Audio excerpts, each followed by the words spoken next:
Another loss. A moral victory? Let's go through it. The game starts off, we see new lines. Miller, Besser, and Horvat are together. I thought it was a shame to break up Horvat and Höglander. They've just done so well, but there really are no other options. Pettersson hasn't played wing since he's been in the NHL. I thought maybe you could try him in the wing with maybe Bo and Höglander, and maybe have like Miller could center Brock and Pearson. But they basically just swapped Pettersson down to play with Höglander and Pearson, and moved Horvat up to Miller and Besser, which I think worked pretty well, because there's something about the sort of the attitude and mistakes that Pettersson and Miller were making that I think they were sort of enabling each other, and I think they were both struggling in the same way, and it was causing issues. Anyways, Gaudette is in over Jake. After the last game, they brought Roussel in. I thought that he was actually a healthy scratch last game, and I was happy because I'm not really a big Roussel fan, although he did score a goal here tonight. I guess he was injured, but he was back in, and I'm thinking, Roussel and Gaudette, how many penalties are these guys going to draw? And we will see. How many penalty minutes can you get without actually getting into a fight? Höglander starts a big rush. He draws 3 Habs to him. They just go to him, again, like moths to the flame, which leaves Pettersson all alone. Now, last year, teams were realizing in Pettersson's second year, we got a key on this guy. This year, it's like, watch out for Höglander. Leaves Pettersson all alone on the right wing for a shot. So he gets a shot with Höglander. The new line is working out well, and maybe an argument for putting Pettersson on the wing. Philip Deneau almost left wide open, but Hughes was there to intercept the pass. But it was looking dangerous. He was drifting away from him. Jordy Ben gets pressured and had a chance to go for a patented Canuck cross-ice pass that would be intercepted, and he didn't do it. So we're seeing the Canucks are learning. They've got a game plan. They're playing very careful, and they're playing tight, but they're being smart. Brock Besser had some great board work in the neutral zone to create an offensive chance. That's really nice to see. I mean, we know the guy can score, but to see him excelling in all areas and doing everything else he needed to do was really nice. Demko was so calm this game. There were a lot of goal mouth scrambles, rebounds, tips, deflections, all kinds of crazy stuff going on. And he just sticks those pads out post to post, and he made it look easy. It just makes it look like it's in slow motion. The Canucks, like I said, were playing very carefully. This let the Canadians gain the zone pretty easily, but they weren't getting the crazy high dangerous chances that the Canucks were just handing out like candy. Edler shoves Perry down with a cross check, and he kind of like pushed him down, and Perry dove, and he had a good position in the Canucks zone. One of those penalties Edler's just going to take, and defensemen are just going to take. It was a strange night. There were a lot of calls that weren't called, where the refs just kind of took a look and then didn't do it. But on this penalty kill, the Canucks take a too many men on the ice penalty. What a backbreaker. Right when the Canucks were looking like they were playing fine to start this game off. It was when Sutter went on for Beagle, but Mott was still ragging the puck in the Canucks zone. Roussel didn't wait for Mott to get off and cause the penalty. On the ensuing 5-on-3 power play, Jordy Ben with a big dive to block a cross-ice pass. And while watching this, I was wondering if in the future penalty kills will evolve to play a bit more keep away instead of always just dumping it down for the icing that isn't an icing because it's a penalty kill. If you spread out a bit more, I guess you're at risk of turning the puck over in your defensive zone, not being able to race back in time, and all of a sudden you got like a 5-on-2. But I feel like you could really eat up a lot more time if you played a bit more keep away. Maybe it's an unwritten rule thing. I don't really know. Höglander just constantly impresses with how he gets pucks from people on the boards, the angles he uses, how he thinks about where that puck's going to go. You watch him and Gaudette, and they're both racing around in the offensive zone, but Gaudette just doesn't know how to. Gaudette can get to the puck first and still lose the puck battle. He just doesn't have that type of brain and that skill of knowing how to get those pucks out. It's not just an effort thing. Horvat had a big shift, And that turned into the first Montreal goal. That would have been Josh Anderson's first goal. A lot of multi-goal games for Canadians players when they play the Canucks this season. On the new Horvat line, Horvat won a nice dirty down-low battle, and he almost got a chance for Brock and for Miller and Brock, sorry. And this is something that I was thinking, if this was Pettersson on this line, they probably wouldn't have. Maybe Miller would have had to go down low, but because Brock was in the center position, he's able to get in there quicker. And it's a nice look for that line. Puck goes the other way. Chatfield just follows the puck, and he doesn't stay on Anderson, who gets a big rebound tap in. Anderson's one of the best on it. And Chatfield was there, and he kind of had to stick there, but Anderson is so good and so strong that it was far too late for Chatfield to do anything. And it's because he got caught just watching the puck go around the net. And it's just a split second moments like that and the wrong decisions in the NHL can make something look like it's so easy, like it was just a super simple little tap in. Anyways, too bad. After this goal, the following shift, Mott just disrupted another Montreal offensive zone chance with really great stick work. There were a few times where he just pressured the Habs up to the blue line. He stays in position, uses that stick, and it's a real art form where to put your body and your stick and angle it out, and he is one of the best at it. Definitely one of the best the Canucks have had in a while. Hoglander, near the end of a long shift, puck gets dumped in, and I'm thinking, is he going to peel off and go for a change? No. He has the reserve energy to start hustling in, gets in deep, buys enough time for Miller to come off the bench. I just love this guy. Josh Anderson scores again.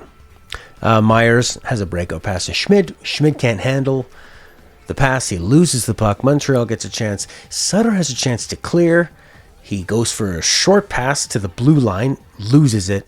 2 shots later, bing bang, and it's in. And I was thinking how when it's 2-0, there's this big tension for the team that hasn't scored yet. They really need a goal to sort of, it's building up, that tension is building up, and you just want to get that goal, that 2-1 goal, so all that tension releases, and you get feeling like, yeah, we can score. We can do this. And it's funny how sometimes 2 goals can seem different than they would in another spot. It's like when the Canucks were down 4-2 near the end of the game, 4-2 doesn't seem that bad when a second ago it was 4-1.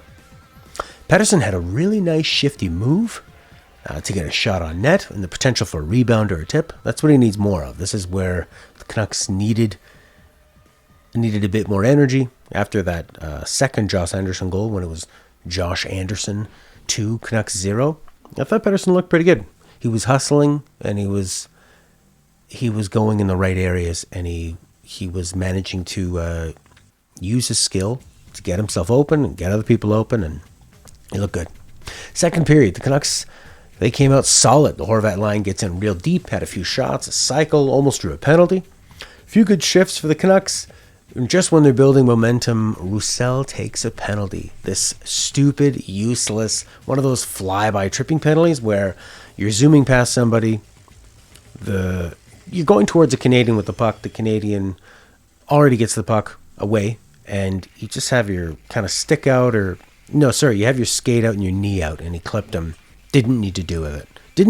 And Roussel, I know he scored tonight, and he scored right after this, but I just really don't like him on the team. But what are you going to do? What are you going to do when it's a sunk cost fallacy. You've invested the money in these guys.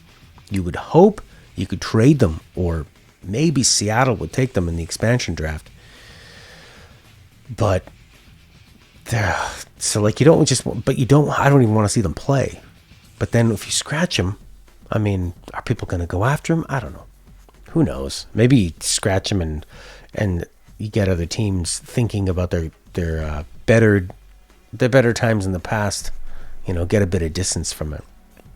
Anyways, on the penalty kill, Mott steals the puck in the O-zone, almost draws a penalty. Really nice play. Demko's looking really good.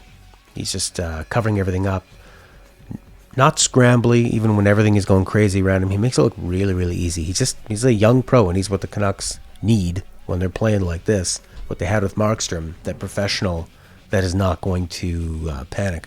He looked fantastic tonight. Beagle picks up the puck, and I'm getting to the point now where I'm excited to see Beagle on the rush. I go, oh, something might happen, or Mott might come out of nowhere. So Roussel comes out of the box to end the penalty. And he slots right into the defensive formation. He ends up with the puck. He has a nice pass to clear the zone to Beagle. Beagle starts streaking down the right wing. Roussel's hustling the entire time after that pass. He flies into the zone, gets the puck behind the net, curls around front, passes out to the point, almost got a tip in, gets a rebound, and he scores. And the Canucks are happy. It's 2-1. Roussel's made up for his penalty. That's something Louis Eriksson wouldn't have done. I don't think Louis would have taken the penalty. Takes far fewer penalties. Louis is such a sawed-off guy. But he's not going to score a streaking goal like that. The Habs looked a bit tired after this Canucks goal. And I felt like a lot of times in these games we've been watching, I think these players are just the nature of this season, the intense quarantining. I figured it was going to be like the playoffs where they were bubbled up, but because they're still leading their regular lives, they're not bubbled up. I mean, they're allowed to play on the ice together. I mean, you can go like spit in somebody's mouth on the ice, but you can't spend time with your own teammates. Can't go to their hotel rooms. So when you're on the road, it's awful. I mean, you're stuck. And that can, for really, for anyone that can be tough, but for people that are used to that kind of companionship and being a team, that's got to be hard. And without the crowd too, it just seemed like you noticed players getting tired more. I think Miller and Hughes and some of the Canadiens players later on in the game looked tired. When I noticed that they were looking tired, John Garrett on the call, John Shorthouse called him sloppy. The Habs just dumped the puck and they started giving up on the chase immediately. So they were really dialing back the pressure on the forecheck. Demko, right after that, had a really very calm rebound save. Miller was starting to look good around here. Like, great work down low. He set up Horvat for a nice chance in the slot. The Canucks were starting to look really good here too. And definitely the improvement we wanted to see after the last few embarrassing games against the Habs. There was a moment where the Canucks lost the offensive zone on a bobbled pass, but it looked like they were going to force the pass and panic. There was a nice safe pass to another D-man. Then Edler went for a safe dump in, and he got tripped up for the penalty. And like all of that is the total opposite of where when they had the problem in a previous game, that same problem, they might have forced the pass, breakaway, 2-on-1, 2-on-none. And this time, they just played it safe. Edler gets tripped up. And it's just that chain reaction, that butterfly effect. And when you're playing confident, it's just a huge difference.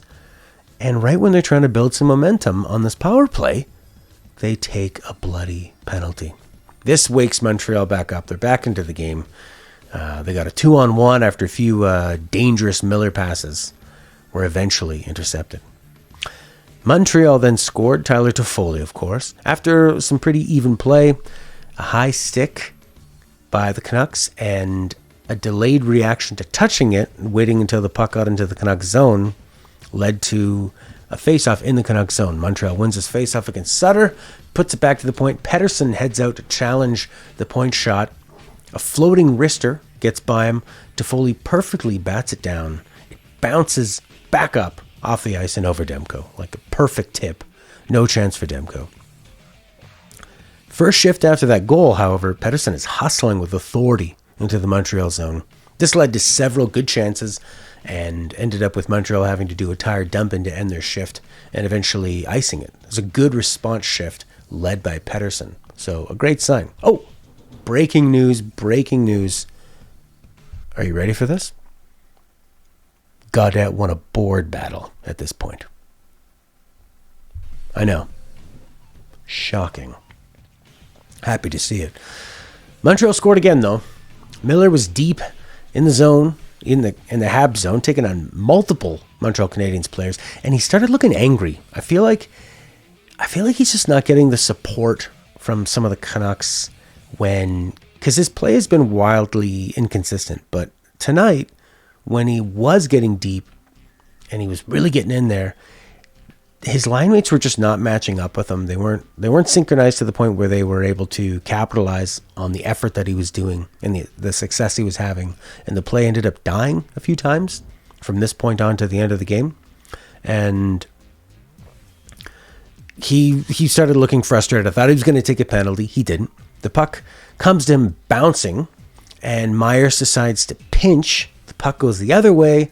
It's Toffoli one-on-one with Jordy Ben. He does this nice little toe drag, dekes over to the left, and a perfect backhand surprises Demko with a top shelf snipe. And just like that, it's now 4-1 near the end of the second period.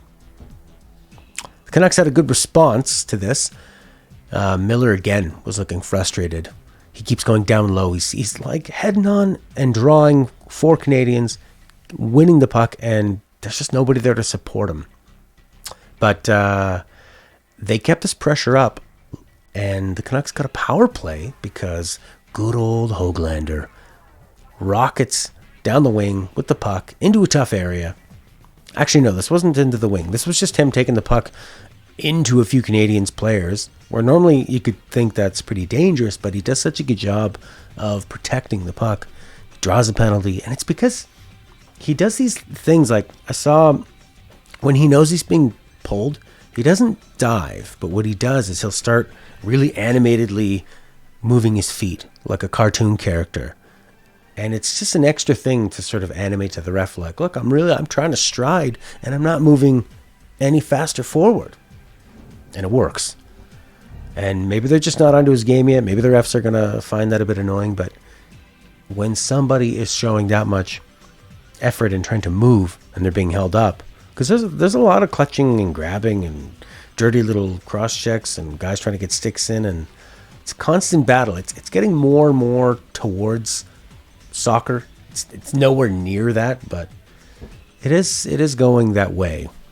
And I like that the refs are calling things tighter than normal, because I think they need to curb that stuff. You can be physical without impeding somebody by just grabbing them. You can hit them with your body and you can play gritty, but just grabbing somebody or grabbing a stick or tripping them that's not exciting. Anyways, on the Canucks power play, they don't look as confident as they have in some other power plays we've seen, but they're still getting some decent movement. They looked a little afraid to blow a pass that goes the other way for a shorthanded goal. But they got some okay chances, and they ended the second period off okay. Anyways, third period starts and they're on the power play. The Canucks are hustling. They're getting some good movement. Pettersson gets in a nice spot over on that right, right hash mark, the right face-off circle, and just rings a wrist shot in. I think it hit like all three posts, all three bars, and that looked good. I mean, Allen looked like he flinched. There's no way you were going to grab that. After the goal, Pettersson is looking really confident, skating. I saw him pick the puck up in the D zone, and it was a far off camera shot, and you couldn't see his numbers, but you could tell from his posture, and he was looking confident. Just head up, looking to make a play, and he was definitely engaged at this point. He took the puck basically end to end, and it led to two pretty good chances and an offensive zone freeze, so he had a pretty strong game. McEwen almost gets an opportunistic open netter. He had a really good game too. He was solid. He was good on the boards, physical without being stupid, didn't take any penalties, keeps players honest. I feel like he would actually draw more penalties, but he's so big that I think the refs look at him and go, we're not, you're too big and strong to really be obstructed, so we're not going to call it. This is when Höglander was rocketing down the wing, and he draws a penalty. And this is with Elias looking good, McEwen almost getting that one, and yeah, they were looking great, and now they have power play. So in the Canucks power play, Hughes is chasing after a puck dumped into the Canucks zone. Suzuki is looks like about 4 or 5 feet behind him or more, and Suzuki's gaining on him. I don't think I've ever seen that before. So either Suzuki is really fast or Hughes is tired. And I think what's happening is that Tanev was a good insulator. And Hughes is now relied on to play so many minutes. And there's just not a lot of room for error when you're an offensive defenseman. And Myers, you just can't trust to spread out the minutes. Schmidt, I think you'd like to, although he's had some shaky moments too. They just need a bit more depth. Watching this game, I was really aware of, because Myers had so many bad pinches, and he just causes a lot of odd man rushes, man. It's a bad pass, and him pinching at a terrible time is what's causing a lot of problems. And to think Benning just really wanted to Benning wanted this guy so bad, and probably outbid other people. I just think, why is he going to make so much money in his career? Because he won the Calder and he's tall? He went from Buffalo to Winnipeg, and then Winnipeg didn't even... I don't know if they wanted to keep him at a lower rate or what, but the guy's tall. He has some hands, but he just causes you too many problems.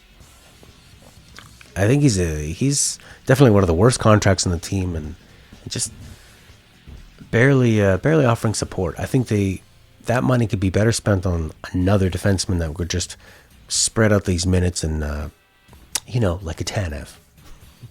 Although this is going to be the worst year to look at what the Canucks are missing from Tanev to Foley and Markstrom. It's all about the years beyond. It's all about, you don't want to give Markstrom 6 years, Did you want to give Tanev 4 or 5 years?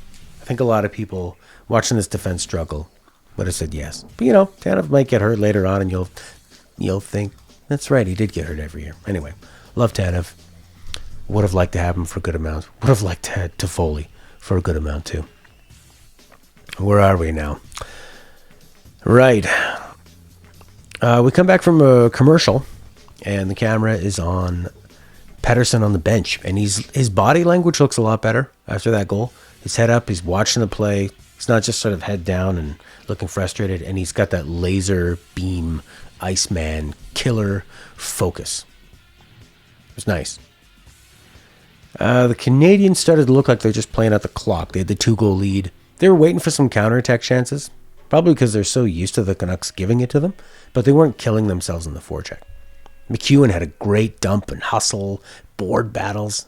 This is where he could have drawn a penalty, but he's just so big, the ref didn't want to give it to him. Sutter, Roussel, and Gaudette were scrambling around in the Montreal zone, causing some havoc, but not getting any chances. And who comes streaking in to try to capitalize on this frustrating lack of offense, even though they have all this zone time? Höglander.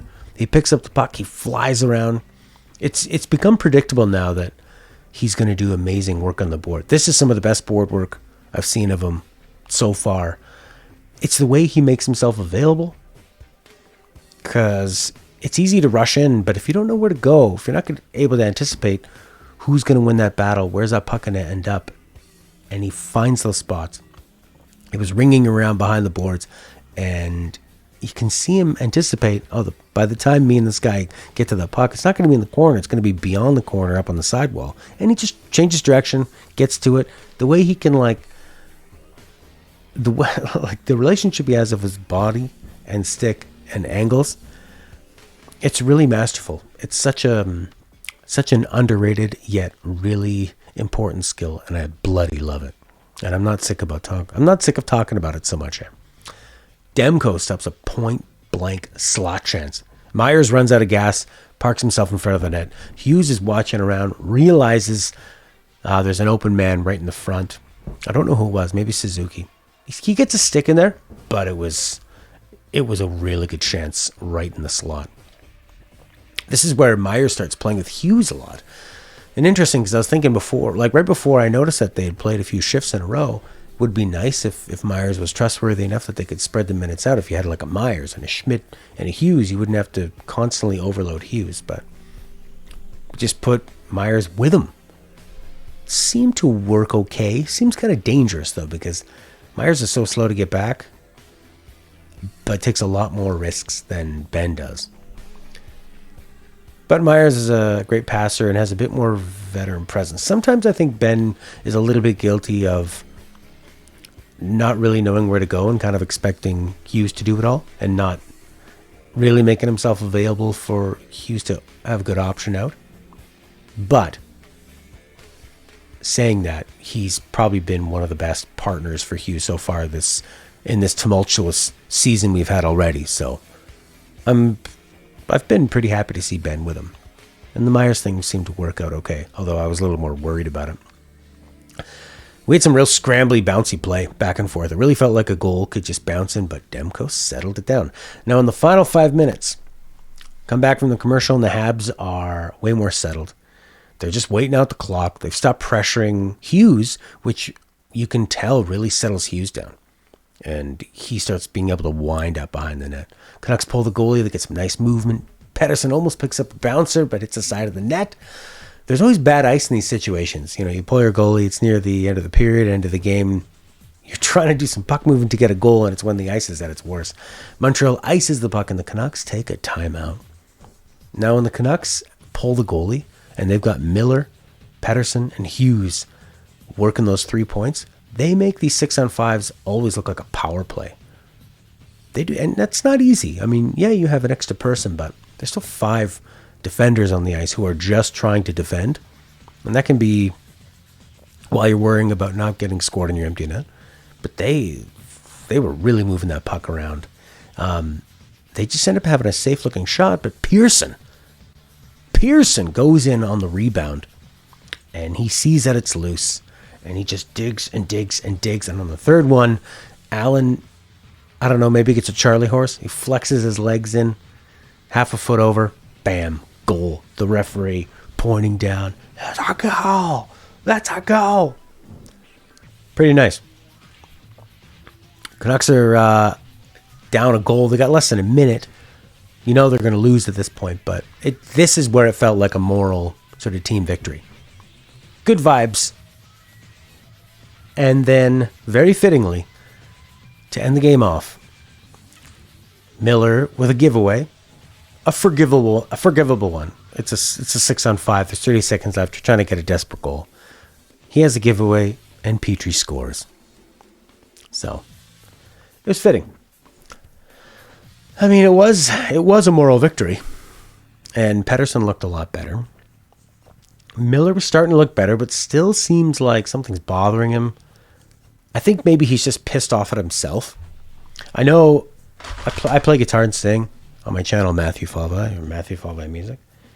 And if I haven't sang for a while, and you're trying to, and you know you're not able to do what you could normally do, people might think, oh, it's fine. What are you talking about? But when he's used to being an elite performer, I mean, he led the Canucks in points last year, right? And he's probably pissed he's not at that level yet. And with the quarantine stuff, he's probably trying to get back into game shape. I mean, even if Kenny Malkin was saying he doesn't like the way he's been playing this year, and he admitted that it's a conditioning thing. It's hard. It's hard when you're stuck in a hotel, And but yeah, I thought Pettersson looked way more dangerous, more consistently dangerous than I've seen so far this season. Uh-oh. Green Day's playing. We can't have that. I wanted NHL 98 music, not Green Day. YouTube's not gonna like that. All right.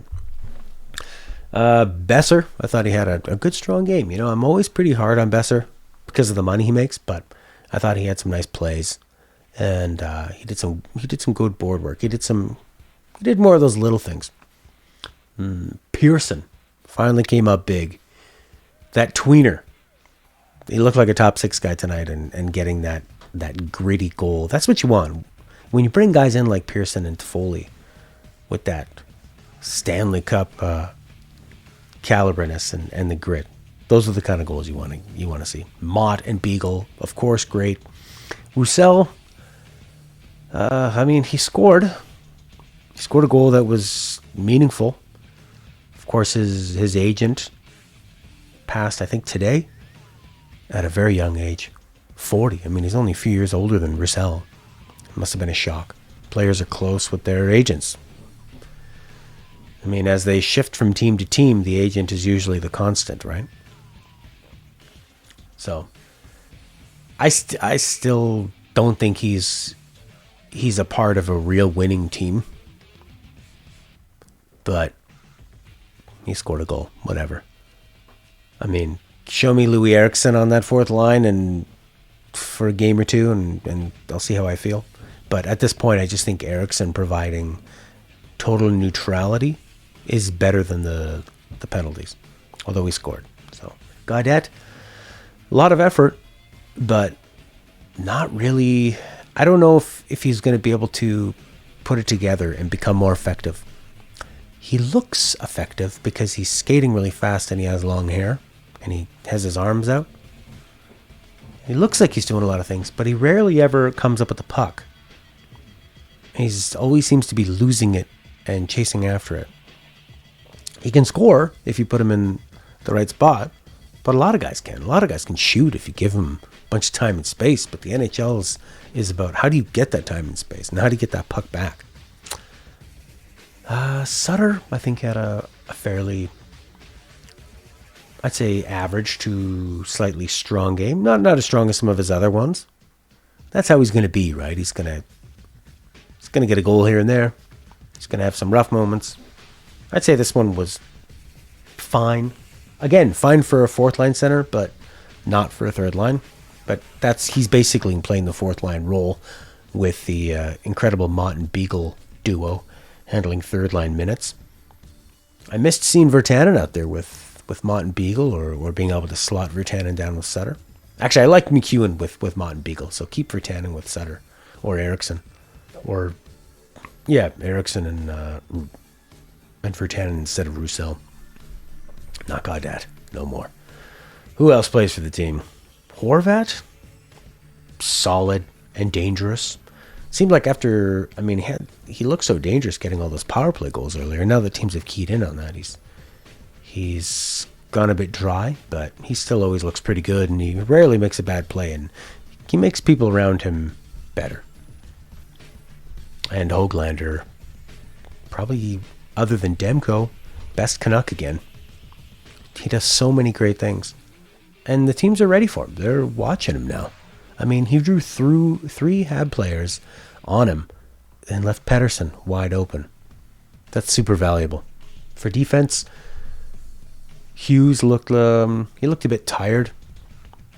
There was Suzuki, and another time a player was gaining on him when he was going after the puck. So either he's a bit hurt, or he's just exhausted, or he's feeling the pressure of having to be the number one guy in, what is this, his second full season? And it's a big responsibility to be a number one defenseman, to play that many minutes. I think he needs a bit of a break, but there just isn't a lot of reliable guys on that defensive core to give him one. I thought Ben looked fine, He's been nice playing with Hughes, but he still is not, he doesn't provide a lot of confidence in terms of, like I was saying earlier, always giving better outlet passes. But he's been good. He's provided just enough. And Schmid, up and down, made some mistakes, but more often than not, provides a safe outlet. Edler as well.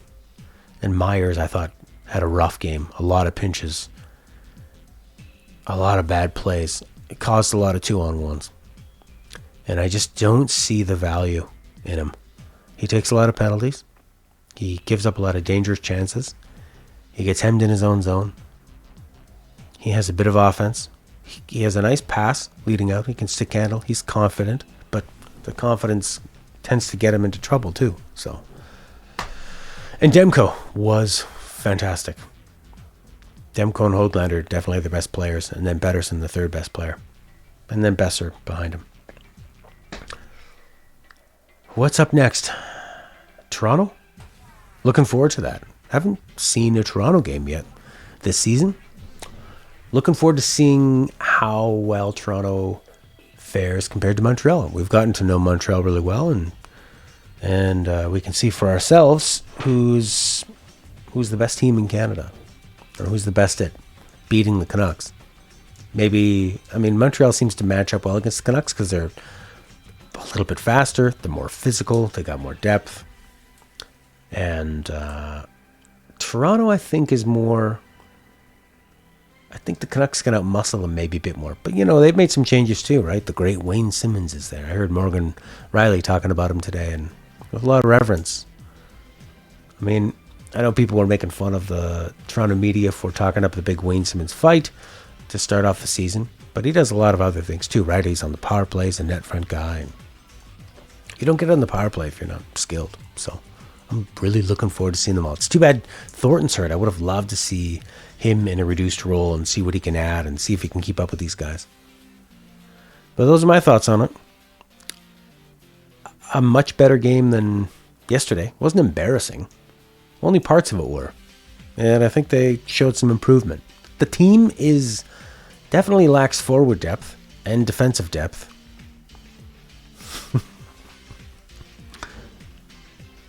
But their best players are starting to play better. So I guess that's all you can hope for. Thanks a lot for watching. Have a good one. Bye.